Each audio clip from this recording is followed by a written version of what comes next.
Hello all, welcome back to our channel. In this video, we're going to see the first unit of operating system. చాలా simple ఉంటుంది, ఏం ఉండదు. Operating system గురించి కొంచెం main idea ఉంటే మనం 5 units complete రాసుకోవచ్చు అనమాట, ఓన్ కూడా రాసుకోవచ్చు. ఆపరేటింగ్ సిస్టమ్ అనేది మనకు మెయిన్గా ల్యాప్టాప్స్లో, డెస్క్టాప్స్లో ఇలా ఉంటుంది అనమాట. ఓకేనా, ఇప్పుడు మనకి విండోస్ సిస్టమ్స్ ఉంటాయి, మ్యాక్ సిస్టమ్స్ ఉంటాయి, లినక్స్ ఉంటుంది, ఇవన్నీ ఆపరేటింగ్ సిస్టమ్స్ అనమాట. సో ఆపరేటింగ్ సిస్టమ్ అంటే ఏంటి అంటే లైక్ ఇప్పుడు హార్డ్వేర్స్కి అండ్ యూజర్స్కి మన మధ్యలో ఉంటుంది అనమాట అది.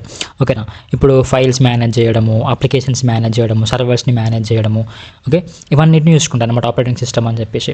సపోజ్ ఇప్పుడు మేము మన ఫైల్ క్రియేట్ చేసుకోవాలన్నా, ఫైల్ని ఓపెన్ చేయాలన్నా, that work will be done by the operating system. అది క్లియర్. ఓకేనా, అది ఫంక్షన్ ఆఫ్ ఆపరేటింగ్ సిస్టమ్ అనమాట. దాంట్లో మనకు డిఫరెంట్ టైప్స్ ఆఫ్ ఆర్కిటెక్చర్స్ ఉంటాయి. అంటే ఒక ఆపరేటింగ్ సిస్టమ్ని మనము డిఫరెంట్ టైప్స్గా కన్స్ట్రక్ట్ చేసుకోవచ్చు అనమాట. ఇప్పుడు విండోస్కి విండోస్ అనమాట, యాపిల్ ఉంటుంది, యాపిల్కి మ్యాక్ ఆపరేటింగ్ సిస్టమ్ ఉంటుంది, ఓకే, లినక్స్ ఉంటుంది, ఇలా different types of operating systems ఉంటాయి అనమాట. దాని గురించి మనం దీంట్లో చూసుకుందాం. ఓకేనా, సో దీంట్లో ఏంటి అని అంటే introduction to operating system, structured simple batch, multi programmed, time shared, personal computer, distributed systems, real time system, system components, operating system services, system calls, process and the process concepts and scheduling, operations and processes, cooperating process and threads. So ఇవి topics మనకు first యూనిట్లో. ఒకవేళ మీకు ఇదే PDF link కావాలంటే డిస్క్రిప్షన్లో ఉంటుంది. Hand return అంటారు కదా అందరూ,